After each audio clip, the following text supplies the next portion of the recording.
Welcome to ఆర్నైన్ TV. నేను నీరజ. బులెటిన్లో ముందుగా హెడ్లైన్స్ చూద్దాం. బీజేపీ బీఆర్ఎస్ పార్టీల్లో కొనసాగుతున్న రచ్చ.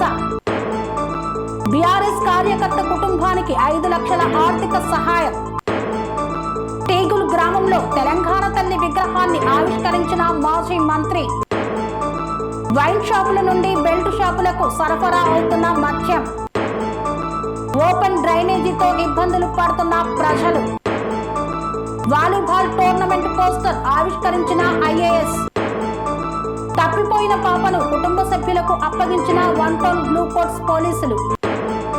రేషన్ షాపుల ద్వారా నిత్యావసర సరుకుల పంపిణీ పునఃప్రారంభం. అనేక శాఖలను ముఖ్యమంత్రి దగ్గర పెట్టుకున్నారన్న ఈటల.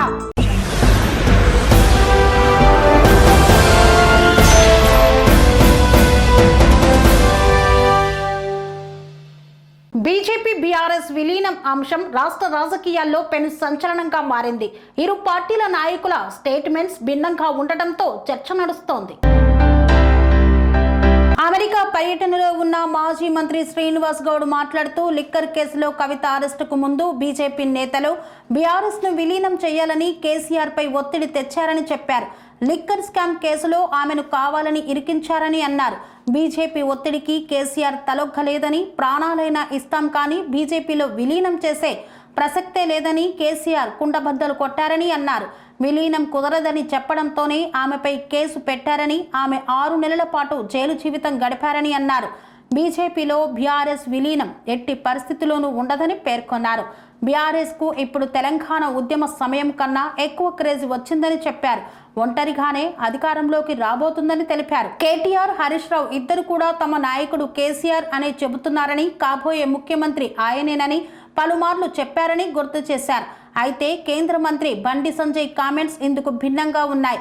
ఆయన కరీంనగర్లో ఇవాళ మీడియాతో మాట్లాడుతూ కవిత అరెస్టు జరగకుండా ఉండేందుకు మా పార్టీతో కలిసేందుకు ప్రయత్నించారన్నారు.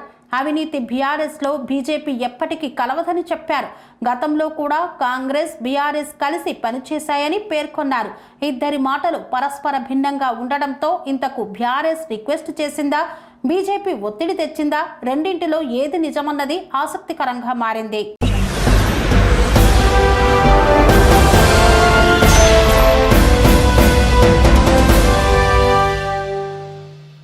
బీఆర్ఎస్ కార్యకర్త కుటుంబానికి 5 లక్షల రూపాయల ఆర్థిక సహాయాన్ని అందజేసిన మాజీ మంత్రి హరీష్ రావు. సిద్దిపేట జిల్లాలోని పలు మండలాల్లో పర్యటించి పరామర్శించిన మాజీ మంత్రి హరీష్ రావు బీఆర్ఎస్ రజతోత్సవ సభకు వెళ్లి వస్తూ ప్రమాదవశాత్తు చనిపోయిన వర్గల్ మండలం తునికిమక్త గ్రామానికి చెందిన కనకయ్య కుటుంబాన్ని పరామర్శించారు. 5 లక్షల రూపాయల ఆర్థిక సహాయాన్ని అందజేశారు మాజీ మంత్రి, సిద్దిపేట ఎమ్మెల్యే తన్నేరు హరీష్ రావు. ఈ కార్యక్రమంలో హరీష్ రావు మాట్లాడుతూ కేసీఆర్ ఆదేశాల మేరకు ప్రస్తుతం 5 లక్షల చెక్కు అందజేస్తున్నామన్నారు. ఆ కుటుంబానికి అన్ని విధాల పార్టీ అండగా ఉంటుందని పేర్కొన్నారు. ఈ కార్యక్రమంలో ఎమ్మెల్సీ యాదవరెడ్డి, మాజీ కార్పొరేషన్ చైర్మన్ ప్రతాప్ రెడ్డి, ఇతర నాయకులు మరియు కార్యకర్తలు తదితరులు పాల్గొన్నారు. ఒక 5 లక్షల రూపాయల చెక్కు పిల్లల పేరు చేసుకో ఉంచుకో, నువ్వు మళ్ళీ మన గవర్నమెంట్ వస్తుంది, మళ్ళీ నేను మీ అత్త మామకు వాళ్ళకు కూడా సాయం చేస్తా, ఇంకా కూడా మీకు తొందరపడకూడదు. ఆ రోజు ప్రతాపన్న వచ్చినట్టు నీకు ఒక 5 లక్షలు సాయం చేస్తాను చెప్పిన మాట ప్రకారంగా కేసీఆర్ గారికి 5 లక్షలు చెప్పి నీకు పంపిద్దు, బ్యాంక్ వేసుకో, ఈ 5 లక్షలతో నీకు నడిపి మళ్ళీ మన గవర్నమెంట్ వస్తుంది, మళ్ళీ కూడా మేము ఇంకా సాయం చేస్తాం, కాపాడుకుంటాం.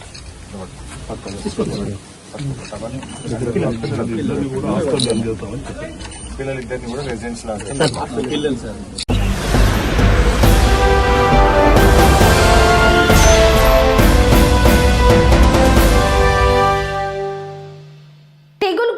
తెలంగాణ తల్లి విగ్రహాన్ని ఆవిష్కరించిన మాజీ మంత్రి హరీష్ రావు. సిద్దిపేట జిల్లా జగదేవ్పూర్ మండలం తెగులు గ్రామంలో తెలంగాణ తల్లి విగ్రహాన్ని ఆవిష్కరించి బీఆర్ఎస్ పార్టీ కార్యాలయాన్ని ప్రారంభించిన మాజీ మంత్రి హరీష్ రావు, ఎమ్మెల్సీ యాదవరెడ్డి, వంటేరు ప్రతాప్ రెడ్డిలు. ఈ సందర్భంగా హరీష్ రావు మాట్లాడుతూ రేవంత్ రెడ్డిది పూటకో వేషం, దేవుడి మీద ఒట్టు పెట్టి తప్పిన మోసగాడు రేవంత్ రెడ్డి. దేవుడిని మోసం చేసిన వాడు ప్రజలను మోసం చేయడా? ఇక కేసీఆర్ కంటే నేను ఎక్కువ ఇస్తానని చెప్పాడు. కొంతమంది ప్రజలు తులం బంగారం, 2 లక్షల మాఫీ అవుతాయని మోసపోయారు. ఇక కాంగ్రెస్ పార్టీని నమ్మడం లేదు. కాంగ్రెస్ పార్టీ అంటే 3-4 ఏండ్లకు బయటపడేది. కానీ రేవంత్ రెడ్డిది 4 నెలల్లోనే బయటపడింది. జనుము జిలుగు విత్తనాలు కూడా రైతులకు ఇవ్వలేని ప్రభుత్వం కాంగ్రెస్ ప్రభుత్వం అన్నారు. అందాల పోటీలతో రైతులకు ఏమైనా లాభమా? రేవంత్ రెడ్డి దోస్తులు ఇంగ్లీష్ ఆమెను ఇబ్బంది పెడితే ఆమె దేశానికి పారిపోయింది.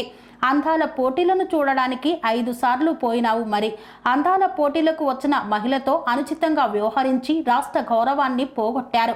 రైతు బంధు అందరికీ చెప్పి ఇచ్చింది కొసరు, చెప్పింది కొండంత.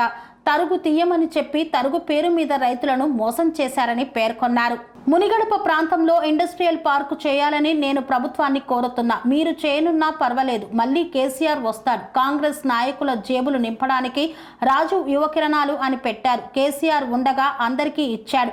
కానీ కాంగ్రెస్ ప్రభుత్వం వాళ్ళ నాయకులకే ఇస్తుందంట. టీకులు గ్రామం చాలా గొప్పది. జీతం తీసుకోకుండా విద్యార్థులకు చదువు చెప్తున్న గొప్ప సారు బాలరెడ్డి సార్. గవర్నమెంట్ టీచర్లు చదువు సరిగ్గా చెప్పరని కించపరిచిండు రేవంత్ రెడ్డి. కానీ రిటైర్మెంట్ అయినా కూడా జీతం తీసుకోకుండా చదువు చెప్తున్న గొప్ప ప్రభుత్వ ఉద్యోగి బాలరెడ్డి అని పేర్కొన్నారు.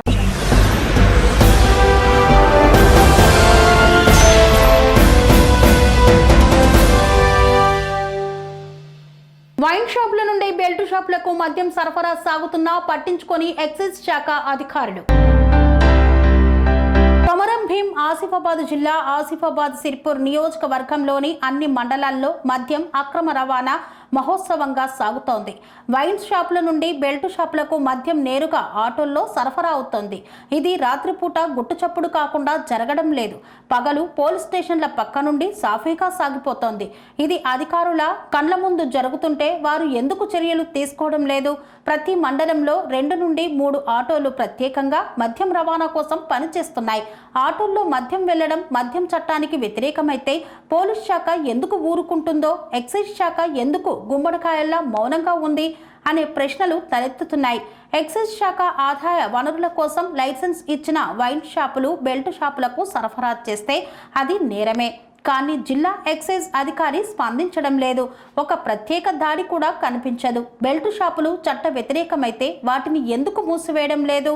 లేదంటే అధికారులు వాటి భాగస్వాములేనా? బెల్ట్ షాపుల మూల్యంగా గ్రామాల్లో నెలకొన్న నరకం ఎవరి బాధ్యత? కాలనీల మధ్య బెల్ట్ షాపులు రెచ్చిపోతున్నాయి. యువకులు మద్యం మత్తులో భవిష్యత్తును తుంచుకుంటున్నారు. మహిళలు భర్తల చేతుల మీద నిత్యం హింసకు గురవుతున్నారు. ఈ సామాజిక విధ్వంసానికి బాధ్యులు ఎవరు? పోలీసుల, ఎక్సైజ్ అధికారుల? వైన్ షాపుల లైసెన్సులతో చెలామణి చేసే పేరుతో గ్రామాల్ని మద్యం కూపాలుగా మార్చడం చట్టపరంగా నేరం కాదా? కాంట్రాక్టర్ పేరుతో వైన్ షాపులు నిర్వహిస్తూ గ్రామాల్లో అక్రమంగా మద్యం సరఫరా చేస్తూ లాభాలు గుప్పెడు చేసుకుంటున్నారు. మద్యం లైసెన్సులు నిబంధనల ప్రకారమే వాడుతున్నారా? లేక అధికారులతో చేతులు కలిపి రూల్ బ్రేక్ చేస్తున్నారా?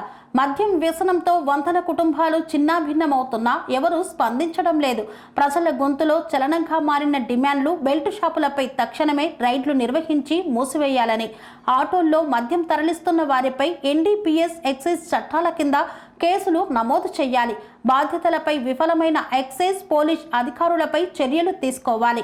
వైన్ షాపుల లైసెన్సులపై సమీక్ష జరిపి చట్టవిరుద్ధంగా పనిచేస్తున్న వారిని రద్దు చేయాలి. ఇంకెన్ని కుటుంబాలు మద్యం వల్ల నాశనమైతే స్పందిస్తారు? ఇప్పటికైనా ఎక్సైజ్ అధికారులు స్పందించి ఆసిఫాబాద్ సిర్పూర్ నియోజకవర్గంలోని వైన్ షాపుల నుండి బెల్ట్ షాపులకు ఇష్టారాజ్యంగా మద్యం తరలిస్తున్న వైన్ షాపులపై చర్యలు తీసుకోవాలని, గ్రామాల్లోని బెల్ట్ షాపులు మూసివేయాలని ప్రజలు కోరుతున్నారు.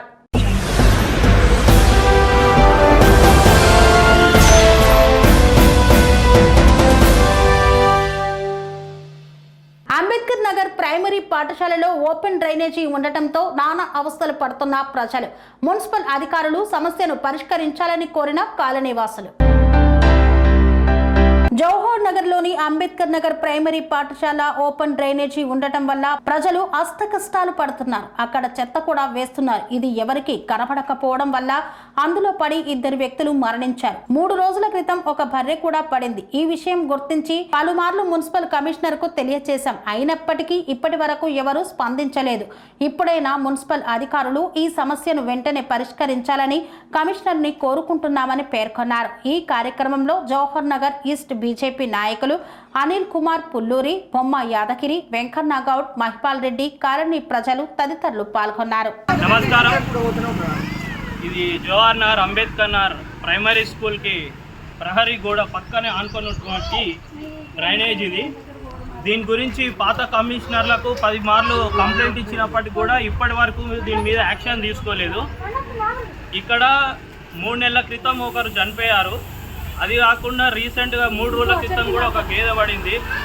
దానివల్ల వాటరు, చిన్నపిల్లలు, స్కూలు ఉంటుంది కాబట్టి ఇక్కడ పక్కనే ఆడుకుంటారు. వాళ్ళు చనిపోయే ప్రమాదం ఉందని మేము కమిషనర్కి, ఇప్పుడు ఉన్నటువంటి ప్రస్తుత కమిషనర్ వసంత గారికి కూడా కంప్లైంట్ చేసినాం.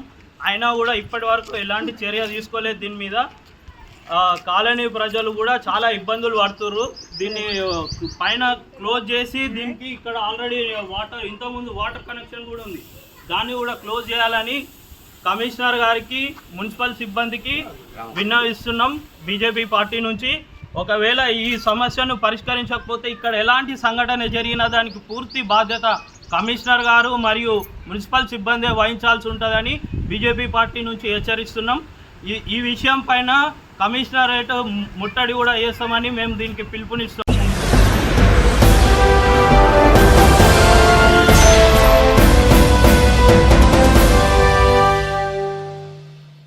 వార్తల్లో చిన్న విరామం.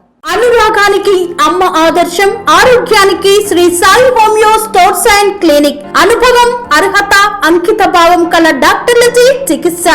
అన్ని రకాల ఆరోగ్య సమస్యలకు నమ్మకమైన ఎంపిక Sri Sai homeo stores and clinic.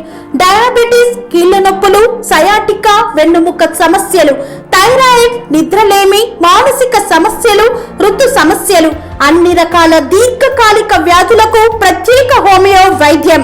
అందరికీ అందుబాటులో అంతర్జాతీయ హోమియో వైద్యం Sri Sai homeo stores and clinic. మీ ఆరోగ్య సమస్య ఏదైనా ఇప్పుడు పరిష్కారం సాధ్యం. సైడ్ ఎఫెక్ట్ లేని వైద్యంతో సంపూర్ణ ఆరోగ్యం కొరకు సంప్రదించండి Sri Sai homeo clinic and stores, Bhavani Nagar, Ambedkar Nagar road, old Alwal, Secunderabad. సంప్రదించాల్సిన ఫోన్ నంబర్స్ 9000751751 మరియు 9000422525.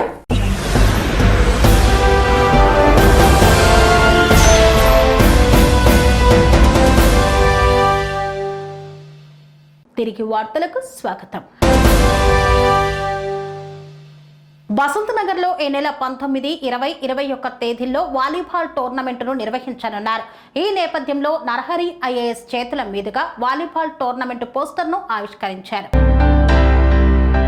పెద్దపల్లి జిల్లా బసంత్ నగర్ లో ఈ నెల 19, 20, 21 తేదీల్లో నిర్వహించబోయే ఉమ్మడి కరీంనగర్, వరంగల్, ఆదిలాబాద్ మరియు నిజామాబాద్ జిల్లాల వాలీబాల్ టోర్నమెంట్ పోస్టర్ను మధ్యప్రదేశ్ రాష్ట్ర ప్రిన్సిపల్ సెక్రటరీగా విధులు నిర్వహిస్తున్న పరికిపండ్ల నరహరి ఐఏఎస్ ఆలయ ఫౌండేషన్ బసంత్ నగర్ కార్యాలయంలో ఆవిష్కరించారు. తన తండ్రి కీర్తిశేషులు స్వర్గీయ పరికిపండ్ల సత్యనారాయణ జ్ఞాపకార్థం నిర్వహించబోతున్న ఈ పోటీల్లో విద్యార్థులు, యువకులు అధిక సంఖ్యలో పాల్గొనాలని కోరారు.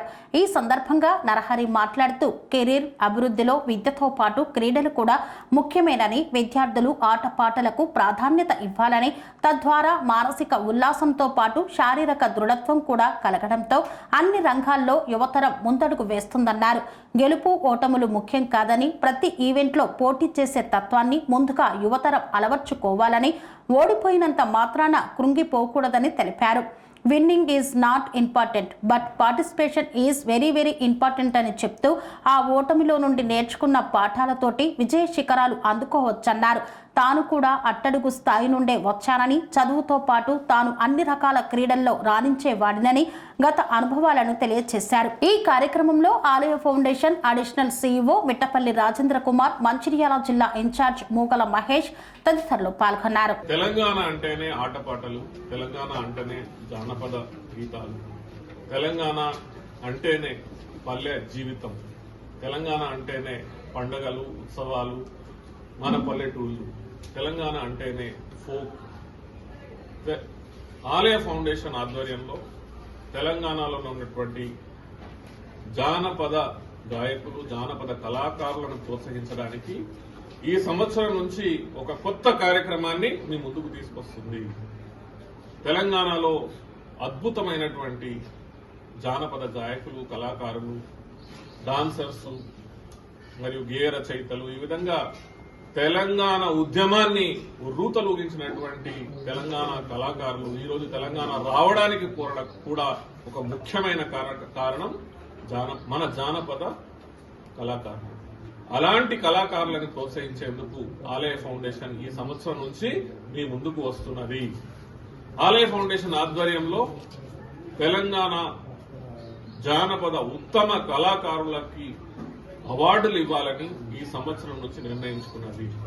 ప్రతి సంవత్సరం స్వర్గీయ పరిగిపండ్ల సత్యనారాయణ స్మారక కార్యక్రమం ఏదైతే చేస్తామో ప్రతి సంవత్సరము ఏప్రిల్, మే మరియు జూన్ నెలలో ఏదో ఒక నెలలో ప్రతి సంవత్సరం పరిగిపండ్ల సత్యనారాయణ గారి సంస్మరణార్థం చేస్తున్నటువంటి కార్యక్రమాన్ని ఈ సంవత్సరం ఒక కొత్త రూపంలో తీసుకురాబోతున్నాం. ఆలయ ఫౌండేషన్ ఆధ్వర్యంలో ఇలాంటి ఆణిముత్యాలైనటువంటి జానపద కళాకారులని మనం వారిని ప్రోత్సహిద్దాం, వారిని గౌరవిద్దాం, సన్మానిద్దాం. వారికి మనము ఒక పెద్దపీట ఈ సంవత్సరం నుంచి వేయబోతున్నాం. ఈ కార్యక్రమం ద్వారా, ఈ పోస్టర్ రిలీజ్ కార్యక్రమం ద్వారా ఆలయ ఫౌండేషన్ ద్వారా ఈ నెల జూన్ 21న జరిగేటటువంటి పరిగిపండ్ల సత్యనారాయణ సంస్మరణ కార్యక్రమానికి మీరు ఉత్తమ కళాకారులైతే, జానపద కళాకారులైతే మీరు అప్లికేషన్ మాకు పంపించండి. ఈ పోస్టర్ ద్వారా వాట్సాప్ గ్రూప్లలో మరియు ఈమెయిల్ ద్వారా మీ అందరికీ ఎక్కడికి ఏ విధంగా దరఖాస్తు ఫారం పంపించాలో దీంట్లో తెలియజేయడం జరిగింది. దీంట్లో వాట్సాప్ నంబరు మరియు ఈమెయిల్ అడ్రస్ కూడా ఇవ్వడం జరిగింది. మీరు అద్భుతమైనటువంటి కళాకారులై ఉండి మీరు చేస్తున్నటువంటి కార్యక్రమాల ద్వారా మన తెలంగాణ జాతిని, తెలంగాణ సమాజాన్ని జాగృత పరిచే విధంగా మీరు చేస్తున్నటువంటి కార్యక్రమాలలో మేము మీతోని తోడుండి మిమ్మల్ని ప్రోత్సహించే విధంగా ముందుకు వస్తున్నాం. కాబట్టి మీరు ఈ ఉత్తమ కళాకారుల అవార్డులకి అప్లికేషన్స్ పంపించండి. ఇవాటి నుంచి మొదలవుతున్నటువంటి ఈ అప్లికేషన్ కార్యక్రమాలు 10 జూన్ వరకు మీరు ఇవ్వచ్చు. జూన్ 10 వరకు మీ అప్లికేషన్స్ మీ ఇందులో ఇచ్చినటువంటి ఈమెయిల్ గానీ, వాట్సాప్ గానీ మీరు పంపించవచ్చు. మరొక శుభవార్త ఏమిటంటే ఈ ఉత్తమ కళాకారులకి పారితోషిక కూడా ఇచ్చేటటువంటి కార్యక్రమం ఏర్పాటు చేస్తున్నాం. ఎవరైతే ఉత్తమ కళాకారులు ఉంటారో, మీరు జానపద రచయితల, మీరు డాన్సర్సా, గాయకుల, లేకపోతే ఇంకేదైనా జానపద నేపథ్యంలో పనిచేసేటటువంటి అద్భుతమైనటువంటి కళాకారుల, మీరు ఖచ్చితంగా అప్లికేషన్ ఇవాటి నుంచే దరఖాస్తులు నిర్ధారిత ఫారం లో నాకు పంపించండి. నేను మిమ్మల్ని జూన్ 21న అందరి సమక్షంలో ఈ తెలంగాణ, యావత్ తెలంగాణ అందరి ముందు, పెద్ద పెద్ద ఆర్టిస్టుల ముందు, కళాకారుల ముందు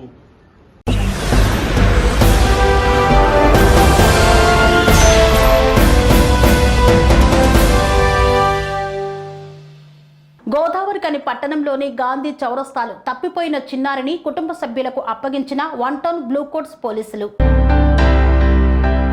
గోదావరికని పట్టణంలోని గాంధీ చౌరస్తాలో తప్పిపోయిన 5 సంవత్సరాల ఓ పాపను గోదావరికని 1 టౌన్ బ్లూ కోట్స్ పోలీసులు కుటుంబ సభ్యులకు అప్పగించారు. శనివారం మధ్యాహ్నం 12 గంటలకు తప్పిపోయిన పాప సమాచారాన్ని ఆ ప్రాంతంలో ఉన్న కొంతమంది బ్లూ కోట్స్ సిబ్బందికి సమాచారం అందించగా బ్లూ కోట్స్ సిబ్బంది వెంటనే స్పందించి చిన్న పాప తల్లిదండ్రుల వివరాలను గుర్తించడం కోసం ఫోటోను సోషల్ మీడియా, వాట్సాప్ గ్రూపుల్లో అప్లోడ్ చేశారు. పాప బ్లూ కోట్స్ పోలీస్ సిబ్బంది వద్ద ఉన్నదనే సమాచారంతో పాప తల్లి తల్లిదండ్రులు పోలీస్ సిబ్బందిని సంప్రదించగా పాపని తల్లిదండ్రులకు అప్పగించారు. పాప ఎలా తప్పిపోయింది అని తెలుసుకొనగా పాప తల్లిదండ్రులు లక్ష్మీనగర్లో షాపింగ్ నిమిత్తం రాగా వారి వద్ద నుండి ఆడుకుంటూ పాప లక్ష్మీనగర్ నుండి గాంధీ చౌక్ వైపు దారి మరిచిపోయి రావడం జరిగిందని, తప్పిపోయిన ఆ చిన్నారిని తల్లిదండ్రులకు అప్పగించిన బ్లూ కోట్ సిబ్బంది తిరుపతి, నవీన్లను 1 టౌన్ సిఐ ఇంద్రసేనారెడ్డి ప్రత్యేకంగా అభినందించారు.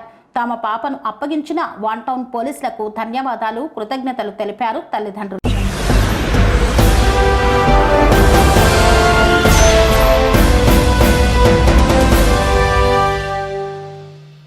కుప్పం మున్సిపాలిటీ పరిధిలో రేషన్ షాపుల ద్వారా నిత్యావసర సరుకుల పంపిణీని పునఃప్రారంభించారు.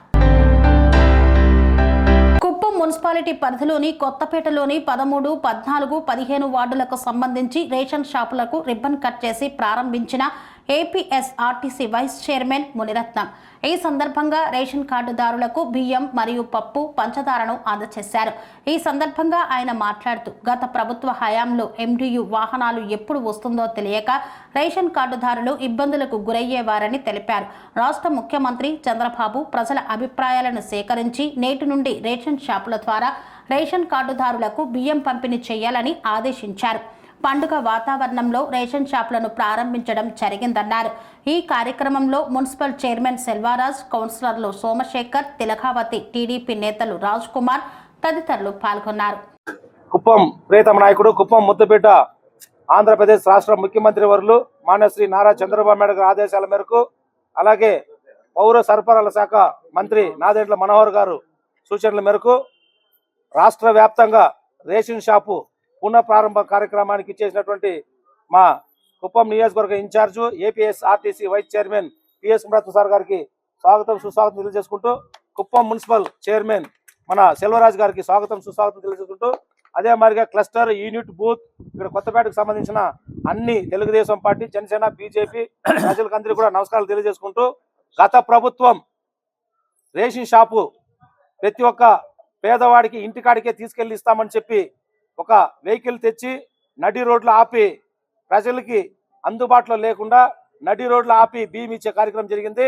చాలా మంది మా బూత్ ఇన్ఛార్జీలు కానీ క్లస్టర్ ఇన్ఛార్జీలు కానీ ఎలక్షన్కి ముందు ప్రతి ఒక్క ఇంటికాడికి వెళ్ళి ఓటు అడిగేటప్పుడు ఈ వ్యవస్థ నడి రోడ్లు నిలిపెట్టి ఎప్పటికొస్తే అప్పుడు వచ్చి బియ్యం వేస్తున్నారు, మాకు ఇది అందుబాటులో లేదని చెప్పి చాలా మంది మాకు తెలియజేస్తే మేము వెంటనే మా ప్రియతమ నాయకుడు నారా చంద్రబాబు నాయుడు గారికి అప్పుడు ఎలక్షన్ ముందు చెప్పాము. మళ్ళీ ప్రభుత్వం వచ్చిన తర్వాత మనము రేషన్ షాపులన్నీ వేస్తామని చెప్పి ఆ రోజు మాట ఇవ్వడం జరిగింది. ఇప్పుడు నారా చంద్రబాబు నాయుడు గారు ఆదేశాల మేరకు ప్రతి రేషన్ షాపులను బియ్యం అక్కడికే అందరికీ కూడా సరుకులు అందించే విధంగా చేస్తూ 1వ తేదీ నుంచి 15వ తేదీ వరకు ప్రతిరోజు షాప్ ఓపెన్లో ఉంటుంది. ఉదయం 8 గంటల నుంచి 12 గంటల వరకు, అలాగే సాయంత్రం 4 గంటల నుంచి 8 గంటల వరకు 65 సంవత్సరాలు ఎవరైతే వృద్ధులు ఎవరైనా ఉంటే వాళ్ళకి ఇంటికాడికే సరుకులు తీసుకుపోయి ఇవ్వడం, వికలాంగులు ఎవరైనా ఉంటే కూడా వాళ్ళ ఇంటికాడికి సరుకులు తీసుకుపోయి ఇవ్వడం చెప్తూ, ప్రతిరోజు కూడా ఎవరైతే పేదవాళ్ళు పనులు చేసుకుని కూలీనాలు చేసుకుని ఎక్కడి నుంచి వచ్చినా రాత్రి 8 గంటల వరకు కూడా రేషన్ షాపు సరుకులు అందుబాటులో 1వ తేదీ నుంచి 15వ తేదీ వరకు ఉంటుంది. కాబట్టి ఈ యొక్క కార్యక్రమాన్ని మనం అందరూ కూడా ప్రజలందరూ కూడా సద్వినియోగం చేసుకోవాలని తెలియజేసుకుంటూ, ఇప్పుడు కుప్పం నియోజకవర్గ ఇన్ఛార్జ్ పిఎస్ మునిరత్నం సార్ గారిని మాట్లాడాల్సిందిగా కోరుతున్నాను. ఆంధ్రప్రదేశ్ ప్రభుత్వం, కూటమి ప్రభుత్వం 94% స్ట్రైక్ రేట్తో ప్రజలు పెద్ద ఎత్తున ఈరోజు ఈ ప్రభుత్వాన్ని ఏర్పాటు చేసినందుకు గౌరవ ముఖ్యమంత్రి మన ప్రియతమ నాయకులు నారా చంద్రబాబు నాయుడు గారు మన కుప్పం నియోజకవర్గం నుంచి 8 సార్లు ఎమ్మెల్యేగా, కుప్పం ప్రజల ఆశీస్సులతో 4 సార్లు ముఖ్యమంత్రిగా పనిచేస్తూ ఆయన సొంత నియోజకవర్గం కుప్పం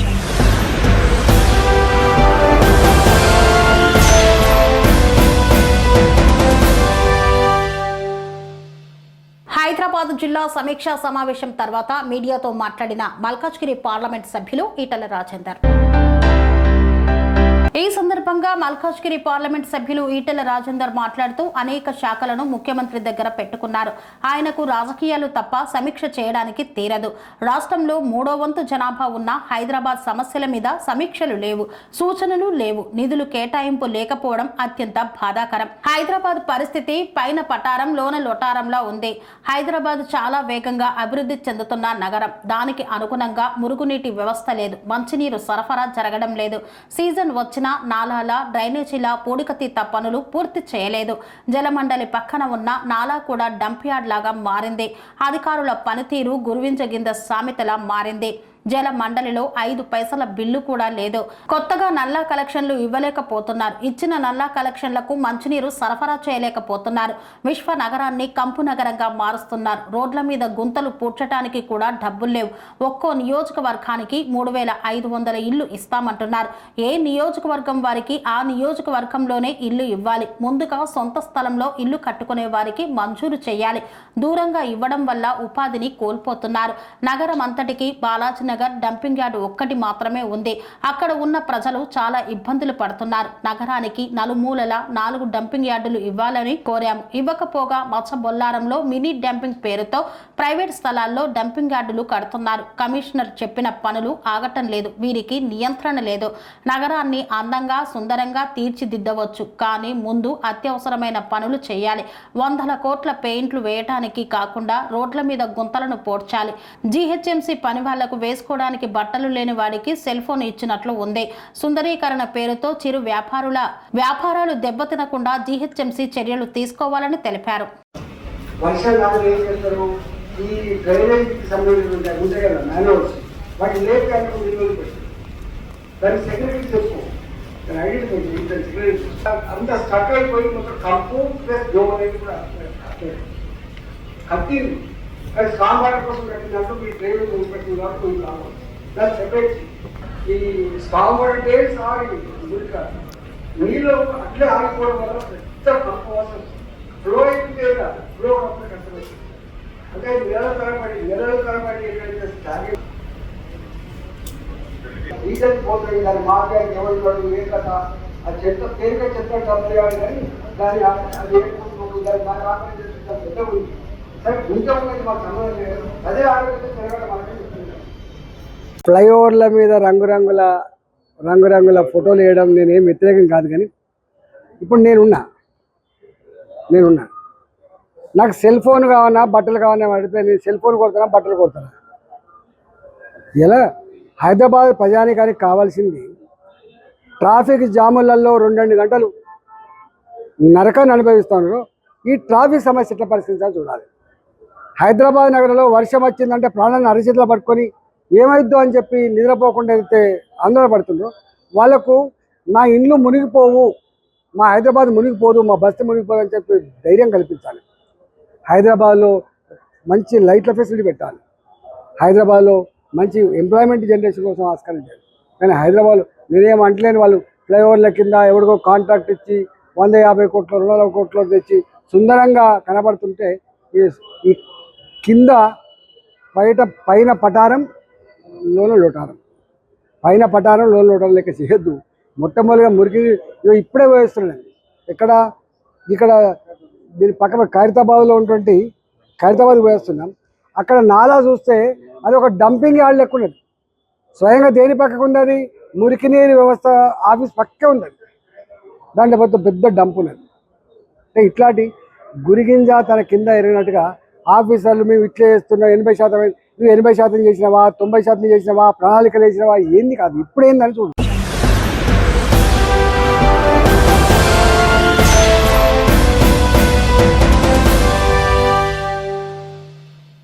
ఇంతటితో వార్తలు సమాప్తం. మరిన్ని అప్డేట్స్ కోసం చూస్తూనే ఉండండి TR9 టీవీ.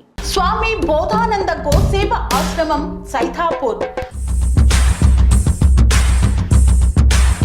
జ్యోతిష్యం, వాస్తుశాస్త్రం మన పూర్వీకులు మనకిచ్చిన వరం.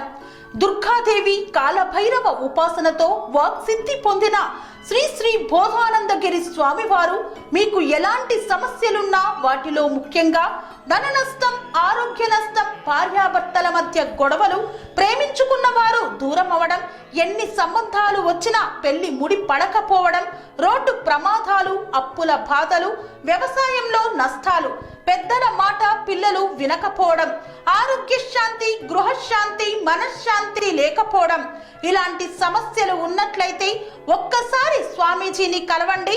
మీ సమస్యలకు తగిన పరిష్కారాన్ని పొందండి. అంతేకాక అన్ని రకాల వ్యాధులకు గోపంచకవ్య మరియు మూలికా వైద్యం చేయబడును. నమ్మకంతో రండి, ఆయురారోగ్యాలతో వర్ధిల్లండి. మా అడ్రస్ స్వామి బోధానంద గోసేవ ఆశ్రమం, సైదాపూర్, వీరభద్ర స్వామి గుడి దగ్గర, యాదగిరిగుట్ట. సంప్రదించవలసిన నెంబర్ 9849213754 మరియు 9618034138.